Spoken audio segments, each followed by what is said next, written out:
Cek, cek, cek suara saya. Masuk, Mas Ganang. Ya, siap, Bapak. Oke, Hmm, silakan mulai. Oke, izinkan selamat pagi seluruh peserta Zoom pada pagi hari ini. Izin kita tanyakan dulu apakah Bapak Ketua APEKNAS, Ketum APEKNAS, apakah sudah bersiap? Silakan Mas Ganang, silakan. Oke, berikut kita tanyakan kepada narasumber kita apakah sudah bergabung ke dalam webinar pagi hari ini. Ya, selamat pagi Bapak Gana. Selamat pagi Bapak Ketum. Oke, selamat pagi dan salam sejahtera untuk kita semua. Puji syukur kita panjatkan kehadiran Tuhan Yang Maha Esa, karena atas rahmat dan karunia-Nya, kita dapat berkumpul secara virtual dalam webinar hari ini, pada Selasa, 9 Desember 2025, dengan tema Penguatan Kompetensi Gen Z dalam Industri Konstruksi Nasional. Perkenalkan, saya Ganang Harisya Ugra, yang akan memandu jalannya acara webinar pagi hari ini. Kami ucapkan selamat datang kepada Bapak Ketua Umum APEKNAS, kepada Ibu narasumber, peserta, seluruh pihak yang telah berpartisipasi dalam acara pagi hari ini.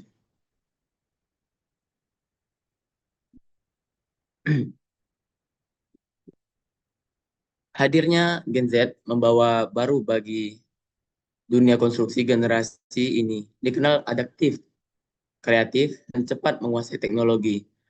Melalui webinar ini, kita akan bersama melihat bagaimana inovasi, pola pikir baru, dan kemampuan digital Gen Z dapat memberikan kontribusi besar dalam menciptakan pembangunan dalam modern, efisien, dan berkelanjutan.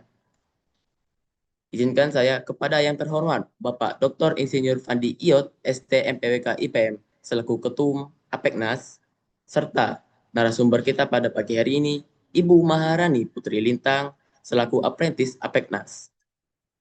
Seluruh webinar yang hadir pada pagi hari yang berbahagia ini, kami menyampaikan salam hormat kepada Bapak Ibu semua. Sebelum itu, kami APEKNAS mengucapkan selamat datang, terima kasih kepada LPJK dan Kementerian PUPR yang sudah bersedia hadir dalam webinar pada pagi hari ini. Dan juga kami mohon jika Bapak Ibu perwakilan LPJK, Kementerian PUPR, untuk memberikan kata sambutan untuk webinar pada pagi hari ini, di mana kami APEKNAS sangat berterima kasih jika bersedia memberikan kata sambutan.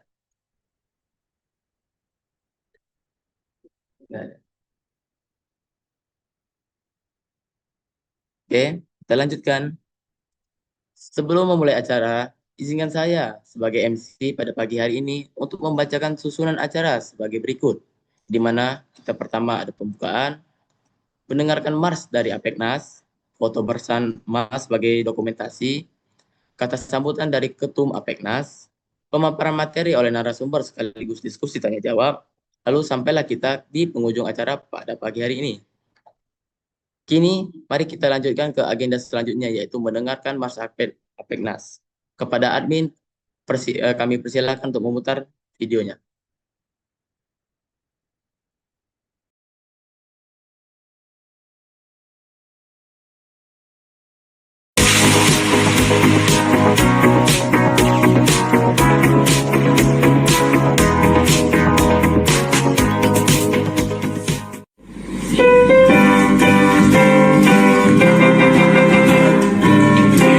Indonesia negeri tercinta, anugerah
Baik, terima kasih kepada admin.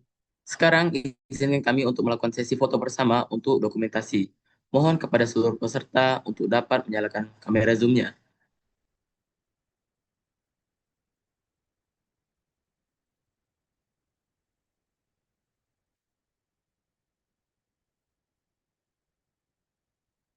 Baik, pada hitungan ketiga, admin akan mengambil screenshot untuk setiap slide. Oke, 1, 2, 3. Oke, next slide. 1, 2, 3. Oke, terima kasih. Sebelum ke inti acara webinar online pagi ini, kita akan mendengarkan kata sambutan sekaligus opening speech yang akan disampaikan oleh Bapak Dr. Insinyur Fandi Iot, ST MPWK IPM, selaku Ketua Umum APEKNAS. Kepada Bapak, waktu dan tempat kami persilakan. Ya, terima kasih Mas Ganang. Bisa mendengar suara saya? Siap, bisa Pak? Ya, selamat pagi. Assalamualaikum warahmatullahi wabarakatuh. Shalom. Salam sejahtera. Om Swastiastu. Namo Buddhaya. Salam konstruksi. Pagi ini kami Asosiasi Pengusaha Pelaksana Kontraktor dan Konstruksi Nasional, APEKNAS, Dewan Pimpinan Pusat,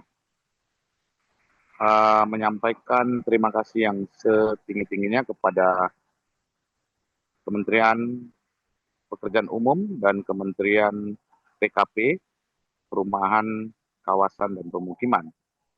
Dan terima kasih juga kepada LPJK, Lembaga Pengembangan Jasa Konstruksi, yang sudah senantiasa mendukung APEKNAS ini dalam setiap webinar yang secara periodik kami tetap lakukan dengan fungsi sebagai pemberdayaan anggota.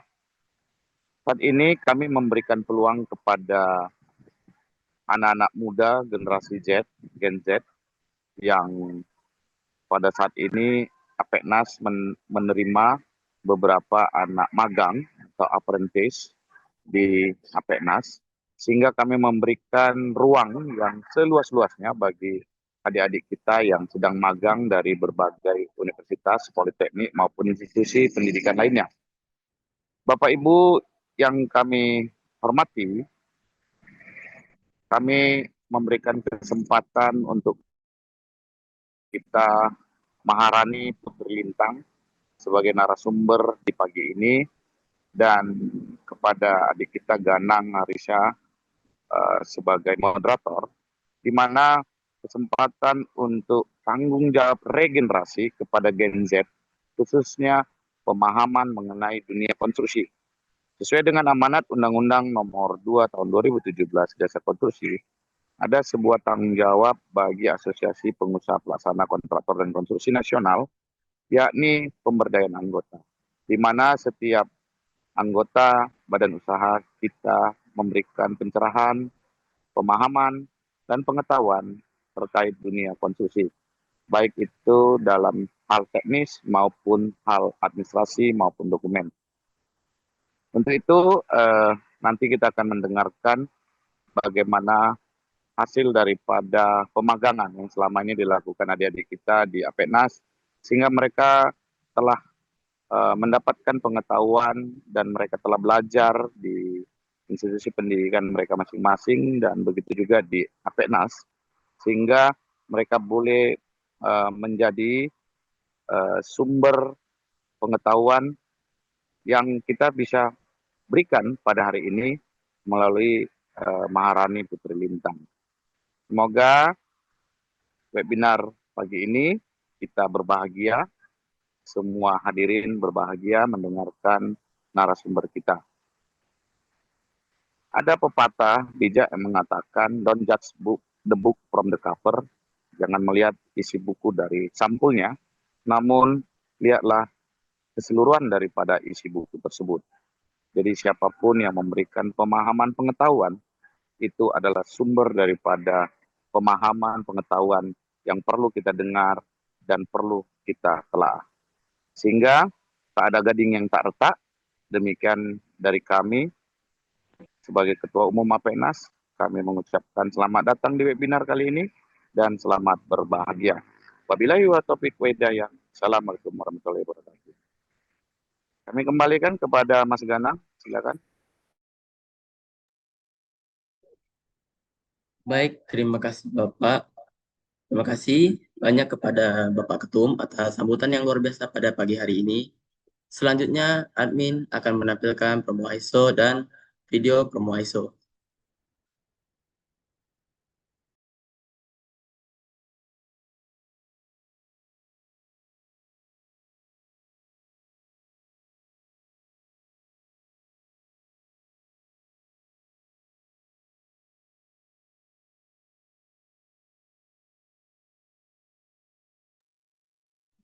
Oke, kita eh, ada promo akhir tahun yang dimana ISO 45001, di mana yang di dalamnya ada training ISO 45001, dokumen ISO 45001, sertifikat ISO 45001, yang dimana harganya yang dari 25 juta dapat potongan akhir tahun yaitu sampai menjadi 10 juta rupiah saja, ya. Dan promo Desember Happy ISO, ISO Ready, Business Ready. Silakan untuk nomor yang bisa dihubungi di tertera bawahnya.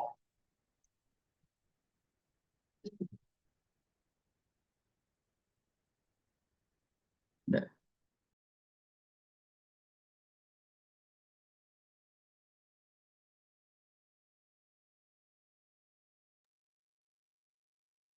oke, berikut adalah promo ISO 9001 yang dimana masih mendapatkan training ISO, dokumen ISO, sertifikat ISO yang mendapatkan potongan harga juga yang dari 25 hingga 10 juta rupiah saja, ya.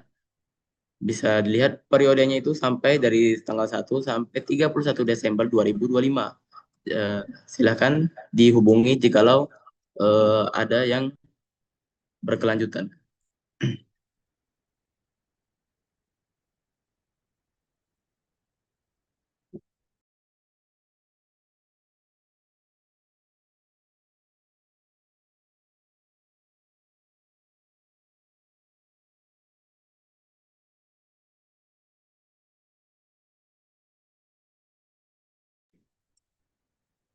Oke, yang ketiga adalah kita memiliki promo akhir tahun ISO 14001, ya, yang masih mendapatkan paket yang sama, training ISO, dokumen ISO, sertifikat ISO dengan harga dari 25, sekarang kita hanya di 10 juta rupiah saja.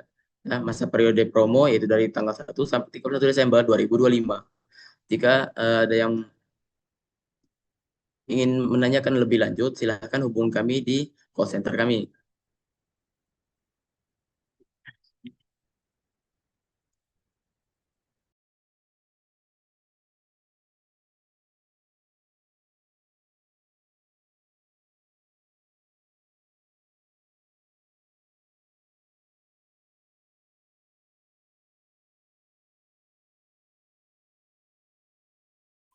Bisnis Anda butuh standar manajemen mutu supaya bisa menang tender dan dipercaya klien. Tapi tidak semua bisa bertahan tanpa standar kerja yang jelas. Saatnya ambil ISO 9001 dengan promo akhir tahun dari ISO Space. Anda akan mendapatkan training ISO 9001, dokumen lengkap ISO 9001, serta sertifikat ISO 9001 yang resmi dalam satu paket praktis. Harga normal di 25 juta, khusus spesial akhir tahun hanya 10 juta saja. Potongan besar hanya di akhir tahun. Slot cepat penuh. Amankan promo Anda sekarang sebelum habis. Desember happy, ISO ready, business steady.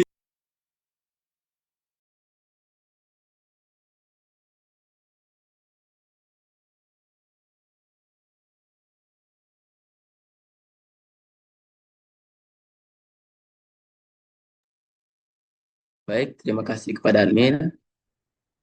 Sebelumnya kami infokan bahwa untuk video webinar secara utuh dapat ditonton dari YouTube Apeknas TPN. Kepada seluruh peserta, jangan lupa untuk subscribe channel tersebut, ya. Dan untuk sertifikat materi akan kami kirimkan melalui email ketika Bapak Ibu telah mengisi daftar hadir kembali di hari H yang sudah kami kirimkan ke dalam kolom chat.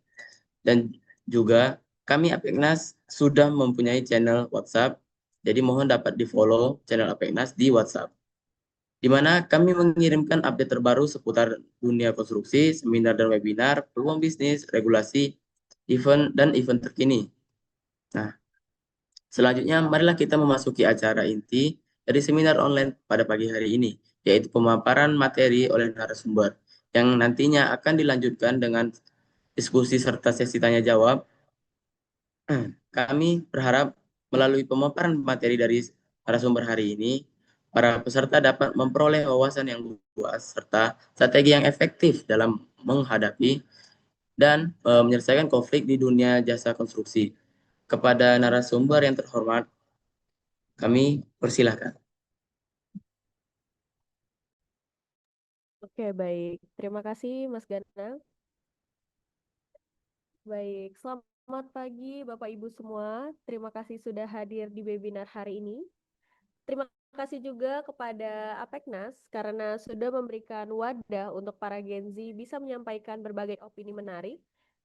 Perkenalkan, saya Maharani Putri Lintang selaku Apprentice Apeknas. Hari ini saya akan membawakan dan akan membahas topik yang sangat penting untuk masa depan kita dan masa depan bangsa, yaitu mengenai penguatan kompetensi Gen Z dalam industri konstruksi nasional. Baik, di sini kita akan membahas apa saja yang perlu disampaikan dan yang perlu disiapkan oleh generasi muda supaya bisa bersaing dan menjadi pemimpin industri ke depan. Oke, baik.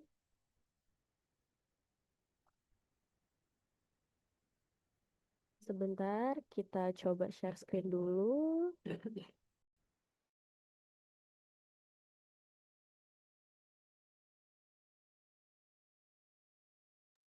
Oke, baik. Di sini kita akan membahas apa hubungan kita dengan konstruksi.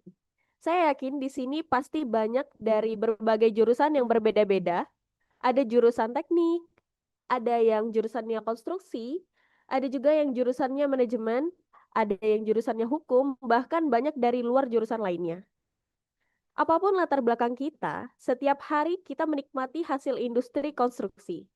Yaitu contohnya ada gedung sekolah, gedung kantor, jalan raya, serta mal dan juga jembatan dan juga pelabuhan. Di mana semua adalah karya industri. Jadi, konstruksi itu bukan pekerjaan jadul, tetapi bagian besar dari masa depan digital. Jadi, webinar ini sangat relevan untuk kita semua, Bapak Ibu sekalian. Oke, baik. Selanjutnya, saya akan membahas terkait industri konstruksi sebagai penggerak ekonomi. Industri konstruksi merupakan salah satu sektor dengan kontribusi besar terhadap ekonomi Indonesia. Ia menyerap banyak sekali tenaga kerja dan menjadi pendorong pembangunan infrastruktur. Namun, industri ini juga menghadapi perubahan dan tantangan besar yang akan kita bahas nanti. Industri konstruksi Indonesia adalah motor pembangun ekonomi. Ada beberapa gambaran penting yang bisa kita highlight. Yang pertama yaitu berkontribusi. Di sini bisa besar dari 10% terhadap PDB, itu data sebelum pandemi, dan juga menyerap jutaan tenaga kerja, serta mendorong pembangunan infrastruktur. Kita bisa lihat seperti Ibu Kota Nusantara, atau jalan tol dan juga pelabuhan, atau juga bisa dicontoh dengan Transit IoT, Smart City, dan juga energi hijau. Nah, hal ini dapat menunjukkan postingan daripada kita. Selanjutnya, yaitu mengenai tantangan besar yang harus diselesaikan. Tantangan yang pertama, yaitu mengenai kualitas sumber daya yang belum merata. Dampaknya di sini banyak sekali proyek terlambat dan juga over budget. Dan tantangan yang kedua, yaitu adopsi teknologi yang masih rendah. Di sini dapat berdampak efisiensi dan daya saing yang menurun. Dan tantangan yang ketiga yaitu safety dan risiko proyek yang tinggi. Di sini dapat berdampak kecelakaan kerja yang masih banyak.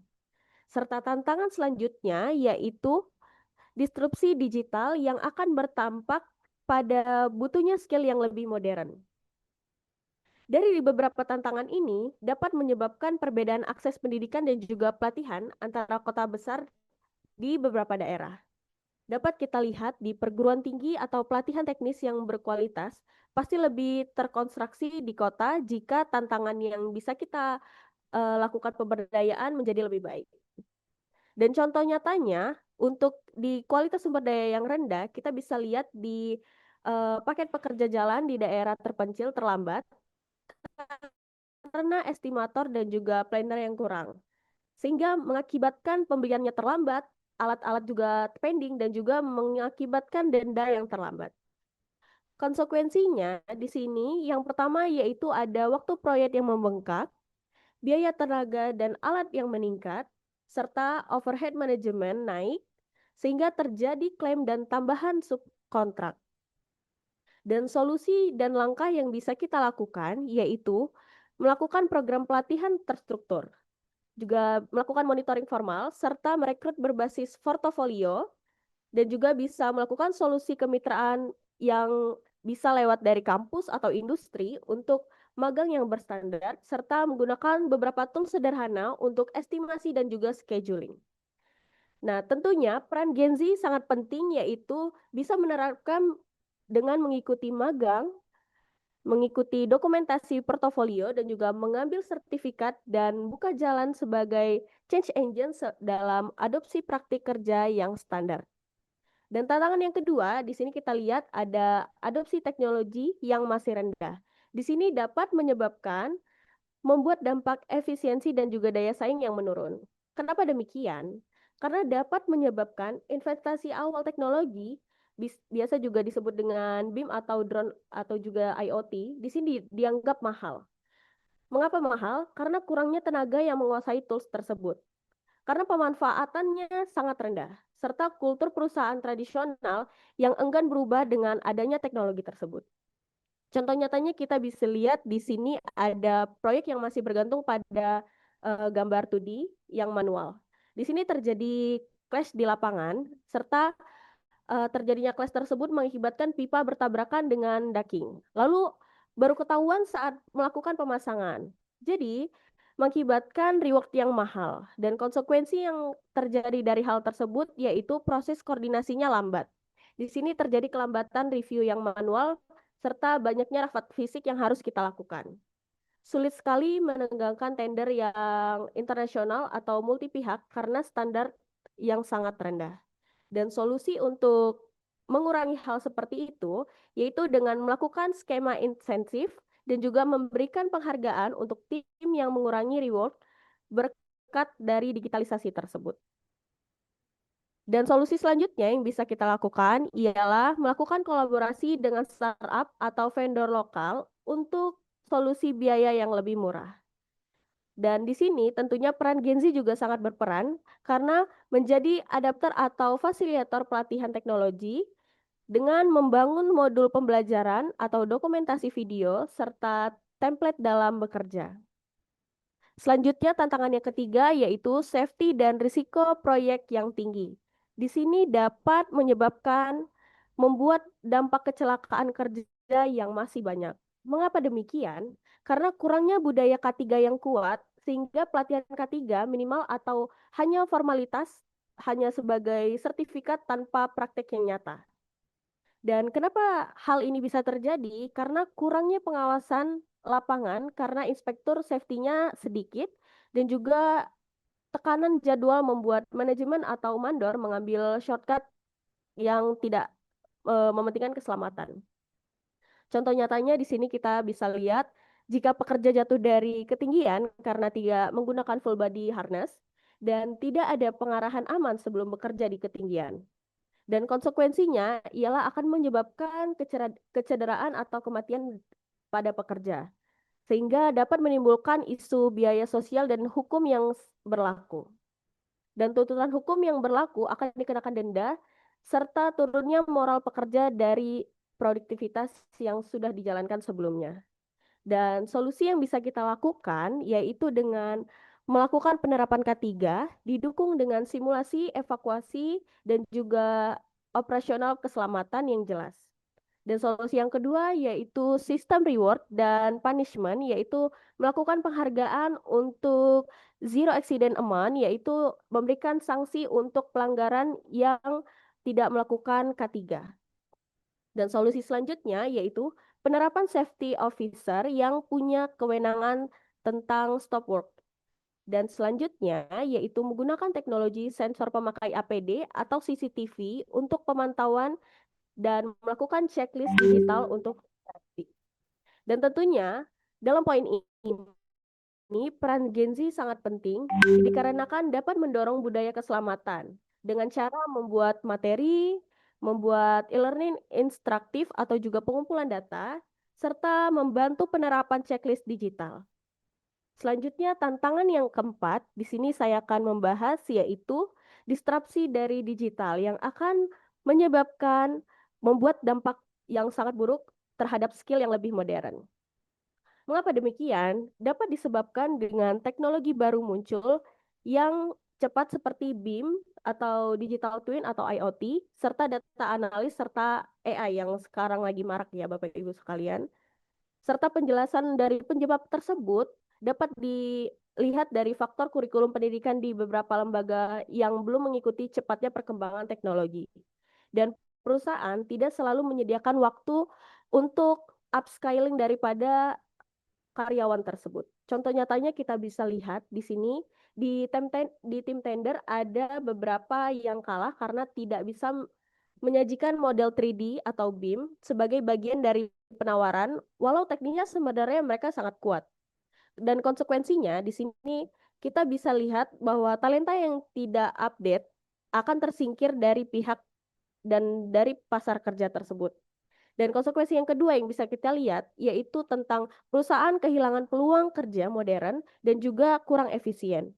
Dan yang ketiga, konsekuensi yang bisa kita lihat yaitu ketergantungan lebih besar pada konsultan eksternal mahal. Dan solusi dan langkah yang konkret yang bisa kita lakukan untuk mengurangi hal tersebut yaitu dengan melakukan program pembelajaran berkelanjutan, yaitu dengan kerjasama antara kampus serta industri untuk kurikulum adaptif. Yang kedua yaitu bisa menyusun jalur karir digital melalui career path atau untuk BIM spesialis serta data analis. Dan yang terakhir yaitu mengenai fasilitas akses kursus online seperti lisensi software atau sambil bekerja. Dan tentu saja di poin ini peran Gen Z sangat berpengaruh sekali. Kita bisa lihat mereka bisa mengambil inspiratif dari beberapa kasus. Di sini mereka bisa melakukan upgrade melalui kursus online atau membuat prototype dashboard serta monitoring proyek. Di sini dapat dibuktikan dengan beberapa nilai yaitu membuat studi kecil yang menunjukkan penghematan waktu atau biaya dari automasi. Baik, di sini industri terus berkembang dan butuh darah muda yaitu Gen Z. Mengapa demikian? Walaupun peluangnya besar, banyak sekali tantangan yang harus diselesaikan. Kualitas sumber daya manusia sangat berpengaruh, teknologi yang belum merata juga sangat berpengaruh, serta keselamatan kerja yang masih menjadi isu utama sangat berpengaruh. Untuk menjawab semua itu, kita butuh inovasi dan juga skill baru.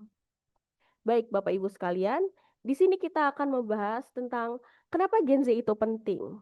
Kita sedang memasuki era pembangunan besar-besaran seperti IKN atau proyek energi hijau atau juga bandara baru serta pelabuhan hingga smart city. Semua ini tidak bisa berhasil tanpa sumber daya manusia yang kompeten, terutama generasi muda yang sangat inspiratif seperti Gen Z. Gen Z adalah generasi digital natif. Karena Gen Z terbiasa dengan teknologi, cepat belajar, punya kreativitas tinggi dan juga peduli terhadap lingkungan. Ini adalah kualitas yang dibutuhkan untuk transformasi konstruksi masa depan kita.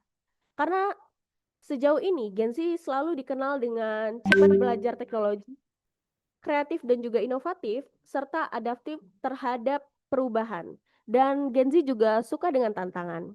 Nah, ini cocok untuk transformasi konstruksi modern yang mengarah ke BIM, mengarah juga ke AI atau IoT untuk smart construction, serta drone mapping.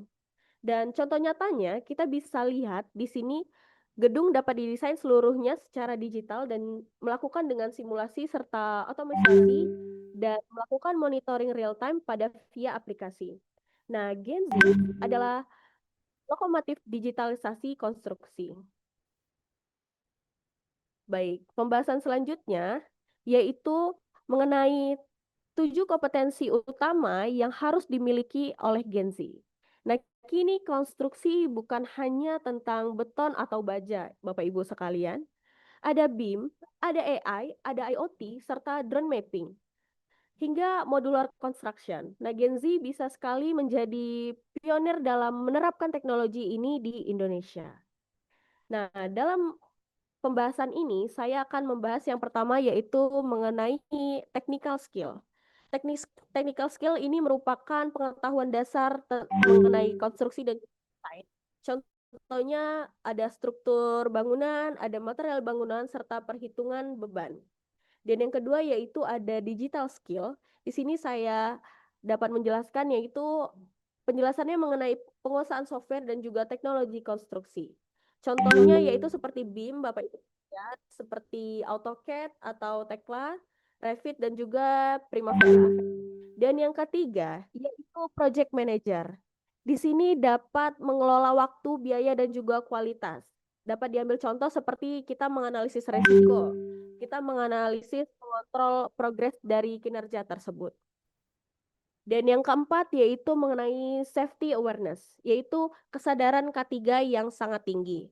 Nah, mengapa hal ini penting? Karena dapat mengalurkan pada hierarki dan juga menerapkan APD sesuai standar dari perusahaan tersebut. Dan yang kelima yaitu communication dan juga teamwork. Mengapa penting, Bapak Ibu sekalian? Karena kolaborasi yang multidisiplin dapat menimbulkan koordinasi arsitek yang sangat bagus, serta mengkoordinasi pada sipil dan juga MEP dan vendor yang sangat bagus, sehingga bangunan dapat tercapai sesuai dengan jadwal yang sudah ditentukan. Dan kompetensi selanjutnya yaitu ada problem solving. Kenapa penting? Karena analisis yang cepat dan efisien dalam suatu pekerjaan akan membangun suatu hal yang sangat baik. Contohnya di dunia kerja, kita bisa lihat di solusi desain yang saat kondisi lapangannya berubah, maka problem solving sangat dibutuhkan. Baik, selanjutnya yaitu ada di leadership. Nah, mengapa penting leadership ini? Karena merupakan integrasi saat bekerja. Kita bisa mengambil contoh seperti kalau leadershipnya bagus, pasti mereka anti korupsi dan juga mereka memiliki keputusan yang adil terhadap karyawan-karyawannya. Baik. Selain itu, selain 7 kompeten yang utama yang harus dimiliki oleh Gen Z, ada juga soft skill yang penting yaitu disiplin dan ketelitian, kreativitas, adaptability, dan juga emotional intelligence. Baik, Bapak Ibu sekalian, selanjutnya kita akan membahas mengenai bagaimana Gen Z bisa menerapkan diri di industri konstruksi. Mengapa demikian? Yang pertama kita bisa lihat dari memperbanyak pengalaman lapangan. Belajar dari teori ini sebenarnya penting Bapak Ibu sekalian, tetapi yang menentukan di proyek adalah pengalaman nyata. Apa yang bisa kita lakukan? Yang pertama bagi Gen Z bisa melakukan magang di perusahaan konstruksi atau konsultan. Yang kedua yaitu ikut site visit untuk melihat progres pembangunan yang langsung. Dan yang ketiga yaitu program mampu dari Kampus Merdeka. Nah, di sini pemerintah sudah memberikan program Kampus Merdeka untuk magang bersertifikat. Dan yang keempat yaitu bisa melakukan Gen Z bisa melakukan ikut volunteer proyek sosial seperti bangun fasilitas umum. Kenapa ini penting? Karena paham kondisi nyata seperti cuaca, keterlambatan, material dan juga alat yang rusak serta keselamatan kerja dapat memberikan pembelajaran komunikasi dengan pekerja lapangan sehingga dapat menambah relasi dan juga membuka peluang kerja lainnya. Yang kedua yaitu mengenai kita harus menguasai teknologi konstruksi. Industri konstruksi sudah serba digital, sangat sudah serba digital sekarang ini Bapak Ibu sekalian. Kenapa demikian? Kalau tidak mengikuti perkembangan teknologi, maka kita akan ketinggalan jauh. Hal yang perlu kita pelajari ialah tentang BIM modeling, tentang software design, dan juga software jadwal proyek. Di sini juga kita bisa menerapkan sertifikasi digital seperti BIM level 2 atau juga digital construction. Dan hal itu memanfaatkan lebih mudah dapat kerja karena juga perusahaan butuh orang yang paham teknologi serta bisa kerja di proyek modern seperti IKN, MRT, atau yang lain sebagainya. Baik, yang ketiga ialah kolaborasi lintas bidang. Di dunia konstruksi bukan cuma dunia teknik, bahkan disiplin ilmu yang terlibat di dalamnya itu juga penting. Yang harus kita pahami ialah mengenai ekonomi, lingkungan, logistik, serta sosial masyarakat. Mengapa penting? Karena proyek tidak akan jalan kalau hanya mementingkan desain teknik. Di sini juga diperlukan komunikasi yang baik antara tim supaya tidak salah paham. Dan yang keempat yaitu mengenai pemahaman konsep sustainable serta pembangunan keberlanjutan. Proyek di masa depan harus memiliki proyek yang ramah lingkungan, menghemat energi, tahan lama, serta nyaman untuk manusia. Yang perlu kita terapkan yaitu dengan penggunaan material yang ramah lingkungan, penggunaan limbah konstruksi, dan kita harus bisa mengelola limbah konstruksi itu untuk bisa lebih baik. Yang ketiga yaitu smart building atau sensor energi. Dan mengapa hal ini penting? Karena pemerintah semakin ketat menerapkan aturan tentang lingkungan, Bapak Ibu sekalian. Banyak sekali proyek baru yang wajib memakai konsep ini karena sangat baik untuk lingkungan. Baik, selanjutnya yaitu kenali standar dan juga regulasi. Standar contoh yang penting itu seperti ada SNI, ada ISO 9001, ada ISO 45001, serta SMK 3.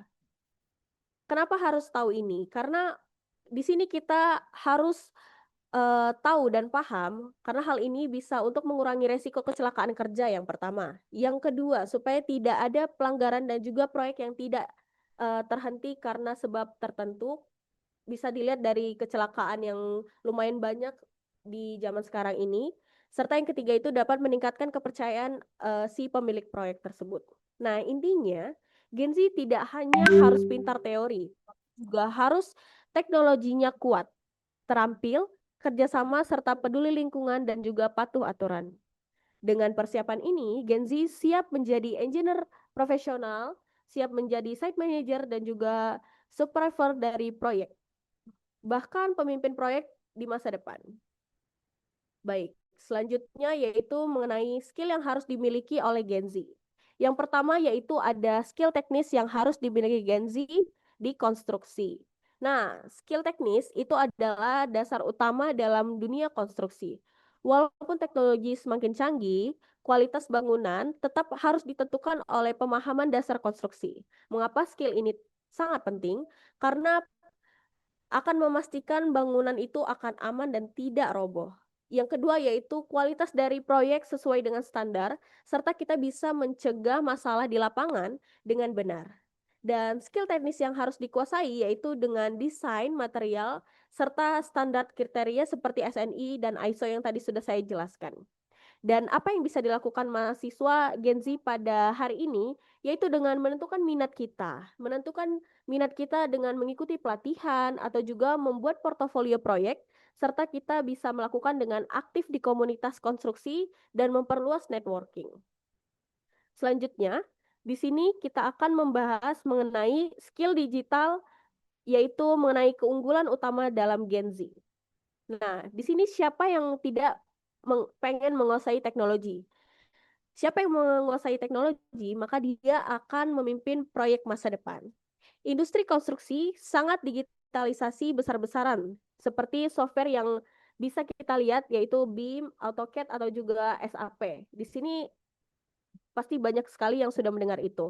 Nah, manfaatnya untuk kita ialah gampang dapat bekerja, bisa juga terlibat proyek besar seperti IKN, MRT, atau yang lainnya, dan juga Manfaat lainnya ialah efisiensi dari kinerja kita yang semakin meningkat serta punya nilai tambah dibanding generasi sebelumnya. Bahkan banyak perusahaan sekarang yang mau calonnya itu bisa BIM, Bapak Ibu sekalian. Dan yang ketiga kita bisa lihat di sini yaitu mengenai manajemen proyek. Dan di sini kita bisa mengasah skill untuk naikin level. Kalau kita ingin menjadi site manager, project engineer atau project manager, maka kita wajib bisa mengatur proyek dengan baik dalam proyek konstruksi. Nah, dalam hal ini juga kita bisa lihat ada 3 efisiensi yang bisa kita lakukan. Yang pertama ada waktu, biaya, dan kualitas. Untuk waktu, kita harus melakukan proyek selesai sesuai dengan jadwal. Dan resikonya kalau gagal, ya denda keterlambatan. Dan yang kedua yaitu biaya. Kita tidak harus efisiensi biaya karena biar tidak melebihi anggaran yang sudah ditentukan. Maka kalau hal itu tidak dilakukan, akan mengakibatkan rugi besar atau proyek kita akan terhenti. Dan yang ketiga ialah kualitas. Mengapa kualitas? Karena kualitas bangunan yang kuat akan membangun bangunan yang aman. Dan jika hal itu tidak dilakukan, maka resikonya akan roboh dan tidak menerima oleh beberapa halayak di sekitar kita dan tidak akan diterima oleh owner yang membangun tersebut. Selanjutnya ialah mengenai soft skill dan etika kerja. Di dunia konstruksi, kemampuan teknik itu sangat penting, Bapak Ibu sekalian. Tapi cara kita bekerja dan bersikap jauh lebih menentukan kesuksesan tersebut. Hal yang perlu kita highlight adalah beberapa soft skill. Ialah ada integritas, ada komunikasi, ada kepemimpinan, serta disiplin dan tanggung jawab. Dan kita harus memiliki sifat yang bisa bekerja sama serta harus memecahkan masalah dengan problem solving. Teknologi boleh saja canggih, tetapi kalau mentalitas kita lemah, maka proyek kita tetap tidak akan jalan. Pengalaman lapangan sebenarnya juga sangat berpengaruh dan sangat penting Bapak Ibu sekalian. Karena belajar tidak hanya di kelas, tetapi pengalaman di lapangan yang membuat karakter pekerja konstruksi itu menjadi sangat kuat. Dan cara mendapatkan pengalaman tersebut, Gen Z bisa melakukan dengan magang sejak semester awal, bisa set visit di kampus, serta ikut kompetisi teknis dan juga proyek mahasiswa, dan serta ikut organisasi yang ada di hubungan dengan konstruksi. Mengapa hal ini penting? Karena sangat membantu Gen Z untuk mengedepankan masa depan Indonesia. Dan selanjutnya yaitu kita akan membahas mengenai sustainable dan pentingnya skill yang dibutuhkan oleh Gen Z. Mengapa demikian? Yang pertama kita bisa lihat di sini ada soft skill dan juga etika. Kenapa itu penting? Karena dalam hal ini generasi yang sekarang harus paham pentingnya menjaga bumi. Di sini kita juga bisa lihat dari green construction. Di sini kita mampu menggunakan teknologi untuk efisien serta dapat mendesain bangunan yang lebih cerdas. Baik. Selanjutnya di sini ada mengenai pengalaman lapangan serta sertifikasi dan ini penting. Tadi saya sudah jelaskan karena dapat menambah wawasan dari kemampuan Gen Z tersebut. Selanjutnya di sini kita akan membahas mengenai sustainable dan juga green construction. Sekarang dunia bergerak menuju pembangunan yang lebih hijau dan juga ramah lingkungan. Apa itu pembangunan hijau? Pembangunan hijau ialah yang tidak merusak lingkungan. Pembangunan hijau ialah yang tidak menggunakan energi lebih dari efisiensi yang seharusnya. Apa itu pembangunan hijau? Ialah mengurangi limbah dan juga polusi serta menggunakan material yang ramah lingkungan. Contohnya bangunan hijau yaitu gedung dengan panel surya, gedung dengan sistem air hujan yang digunakan ulang, serta ruang terbuka hijau yang lebih banyak. Dan peran Gen Z dalam generasi construction ialah generasi yang harus paham tentang pentingnya menjaga bumi, mampu menggunakan teknologi untuk efisiensi, serta bisa mendesain bangunan yang lebih cerdas. Konstruksi sekarang sudah digital. Banyak orang yang berpikir, konstruksi itu kasar nih, konstruksi itu panas nih. Padahal banyak pekerjaan di luar sana yang dilakukan lewat komputer, banyak juga yang dilakukan dengan proyek dipantau oleh drone, dilakukan juga dengan semua data yang sudah dibentuk digital, serta koordinasi lewat aplikasi proyek. Jadi industri ini modern, canggih, dan juga cocok untuk Gen Z. Apa yang bisa kita lakukan dari sekarang? Langkah sederhana yang pertama yang bisa kita lakukan yaitu menentukan minat kita. Kita mau jadi ahli desain nih, atau kita mau jadi manajer proyek, atau kita mau jadi teknologis. Dari hal-hal tersebut kita bisa menentukan minat kita ada di mana. Dan langkah yang kedua yaitu kita bisa memperkuat skill kita, baik skill yang teknis maupun juga skill teknologi. Dan selanjutnya yaitu mengenai pengumpulan portofolio. Di sini kita dapat membuktikan nyata kemampuan kita terhadap teknologi. Serta selanjutnya kita bisa membangun relasi dengan teman, dengan mentor, atau membuka peluang kerja yang lebih baik. Baik Bapak Ibu sekalian, mungkin itu saja yang bisa saya berikan. Gen Z adalah generasi yang akan membangun wajah Indonesia di masa depan. Dengan kompetensi yang kuat, kita bisa mempermudah kerja bangsa dan juga kita bukan hanya pekerjaan konstruksi tetapi juga arsitek pengubah bangsa. Gen Z bukan hanya generasi pekerja tetapi juga generasi pembangun masa depan Indonesia. Baik. Mari kita siapkan diri menghadapi era konstruksi nasional yang semakin maju. Mungkin itu saja yang bisa saya sampaikan. Terima kasih banyak atas perhatian dan partisipasi Bapak Ibu sekalian. Sampai jumpa di webinar berikutnya. Saya serahkan kepada Bapak Moderator. Baik, terima kasih mengucapkan kepada narasumber atas pemaparan materi yang sangat informatif dan luar biasa.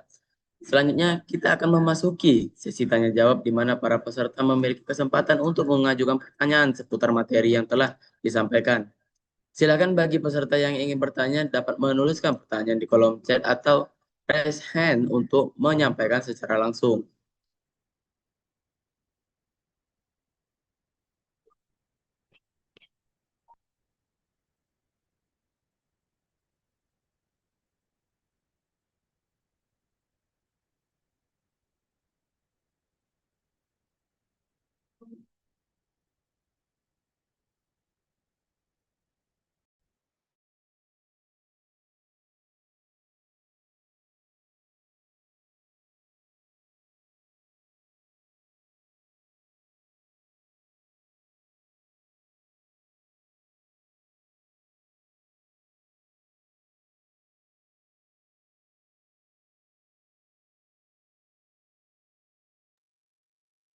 Izin bertanya, Bu, bagaimana cara Gen Z membuktikan bahwa mereka layak dipercaya menangani proyek besar? Silakan kepada Ibu Maharani.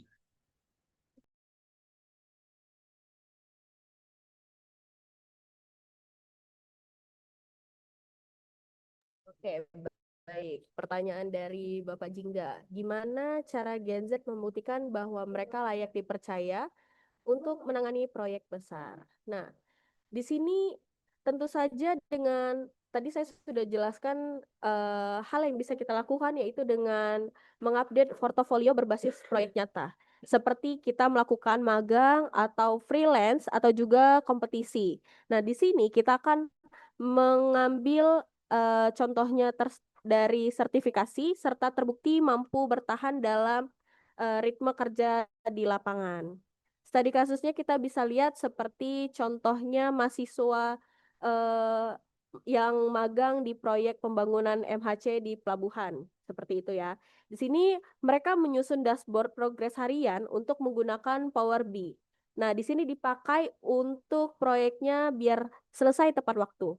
Dan kontribusi nyatanya kita bisa lihat bahwa mereka jadi lebih dipercaya meski masih junior. Mungkin itu jawaban dari saya. Bapak Jingga,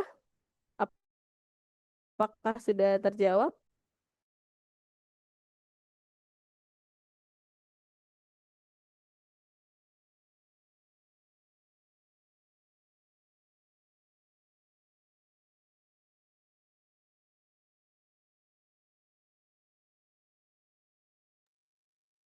Baik, berikut ada dari Bapak Angga Saputra.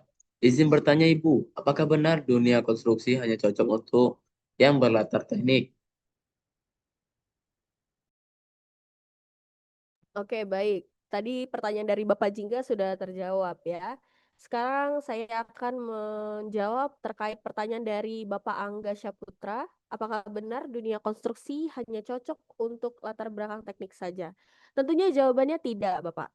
Karena konstruksi modern juga butuh IT, butuh juga data analis, juga procurement, serta finance.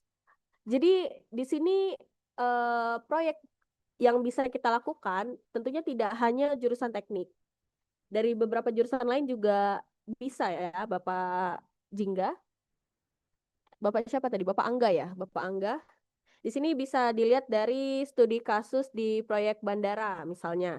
Lulusan IT, mereka memegang peran penting pada integrasi sensor IoT untuk memanajemen energi gedung. Nah, di sini dapat menghemat energi listrik hingga 20-30%, dan di sini menunjukkan bahwa karir konstruksi sangat multipiece ya. Jadi sangat signifikan, tidak harus jadi konstruksi saja.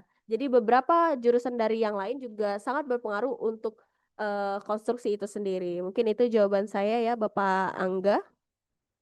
Semoga terjawab.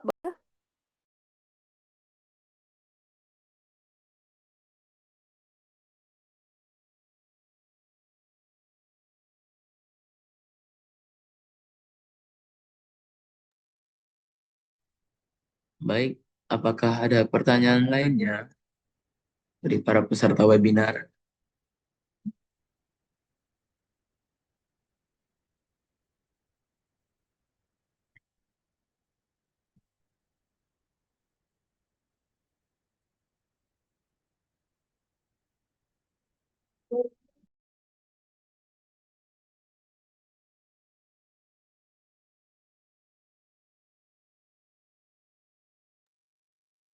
Baik, dari Bapak Nathan Hayes Agaton, mengapa soft skill seperti komunikasi bisa menentukan berhasil atau gagalnya sebuah proyek?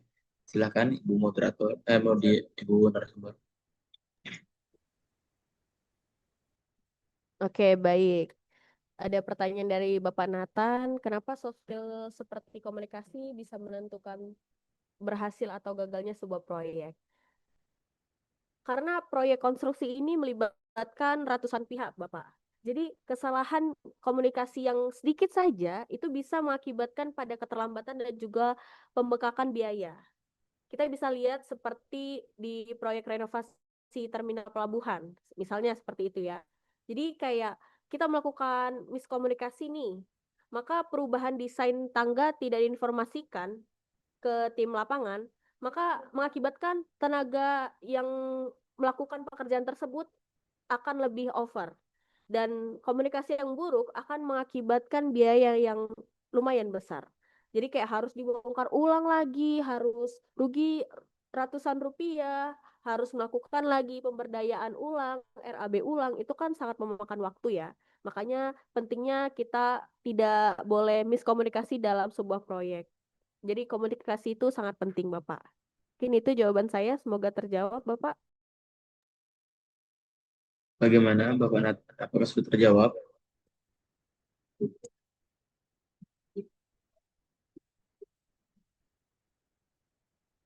Oke, berikut kita ada pertanyaan dari Bapak Daniel. Izin bertanya Bu Narsum, apakah di era sekarang Gen Z bisa langsung menjadi pemimpin proyek? Oke, pertanyaan dari Bapak Daniel, tentunya bisa, Bapak. Tetapi memerlukan pemahaman yang penuh tentang rantai proses konstruksi. Kita juga harus paham mengenai resiko dan juga tanggung jawab material. Jadi bukan hanya jago aplikasi saja nih. Kita ambil contoh seperti seorang site engineer muda di suatu wilayah misalnya ya. Dia bertugas untuk memimpin bagian struktur dan juga ia unggul di bagian digital. Tetapi lupa mengikuti prosedur K3 pada pekerjaan yang cukup tinggi. Jadi akan terjadi kesalahan yang fatal. Maka itu pentingnya leadership akan mengakibatkan kita lebih skill teknisnya bagus dan akan menerapkan manajerial yang bagus serta safety mindset yang bagus. Jadi itulah kenapa Gen Z ini penting untuk bisa paham proyek itu seperti apa. Mungkin itu pertanyaan dari saya. Bagaimana? Apakah sudah tertanya? Kalau begitu, kita berikut ada pertanyaan lagi dari Bapak Bagas. Izin bertanya, Bu, jika Gen Z sudah unggul teknologi, mengapa banyak perusahaan konstruksi masih ragu merekrut mereka, Bu?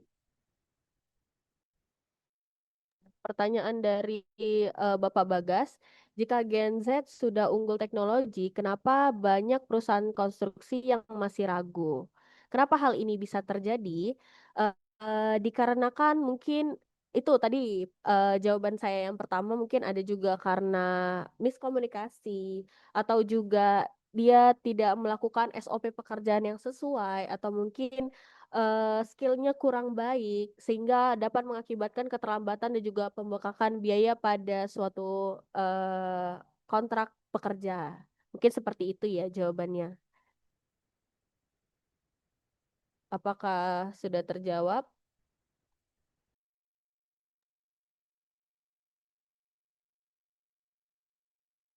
Baik, karena sudah terjawab, kita lanjut ke pertanyaan Bapak Kevin Anugrah.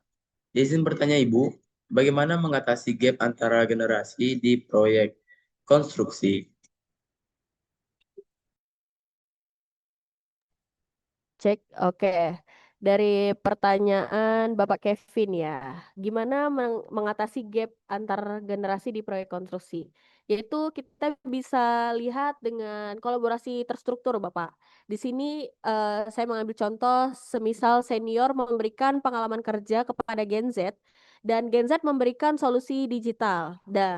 Dari situ kita bisa melihat bahwa perusahaan perlu sistem memonitoring dua arah. Nah, itu sangat penting.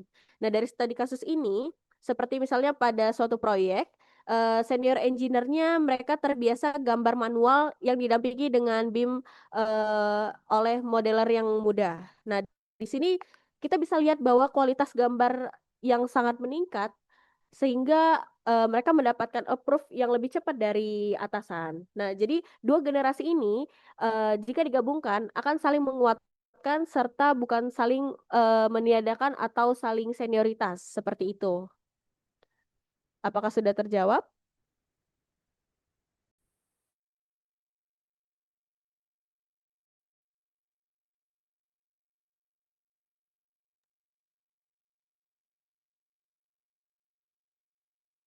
Baik, dikarenakan sudah memasuki sesi akhir dari acara kita pagi hari ini, izinkan saya untuk mengapresiasi sangat luar biasanya. Terima kasih atas antusiasme Bapak Ibu semua. Banyak sekali pertanyaan menarik yang masuk, namun karena keterbatasan waktu, kita akan akhiri sesi tanya jawab sampai di sini. Semoga diskusi ini menambah wawasan dan menjadi inspirasi untuk kita semua. Sebelum mengakhiri acara webinar online pagi hari ini, izinkan kami melakukan lagi kembali. Mohon kepada seluruh peserta untuk menyalakan kamera Zoom-nya kembali.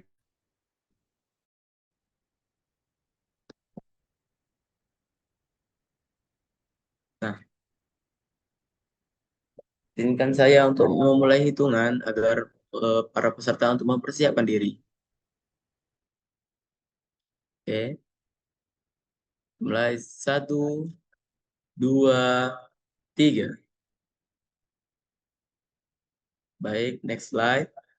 1, 2, 3.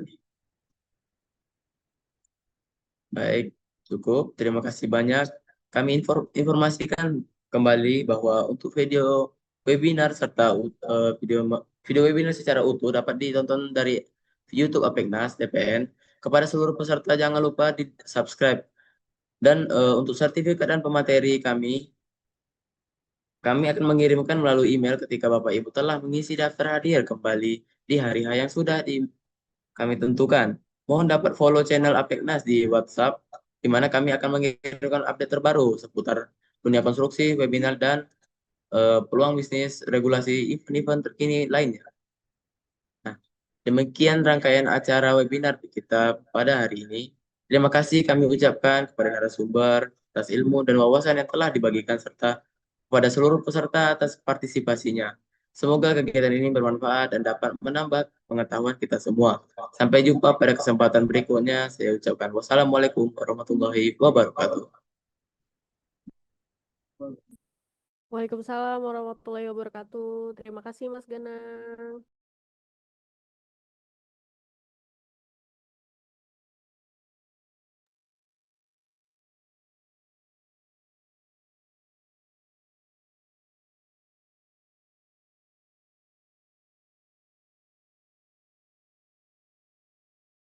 Recording stopped.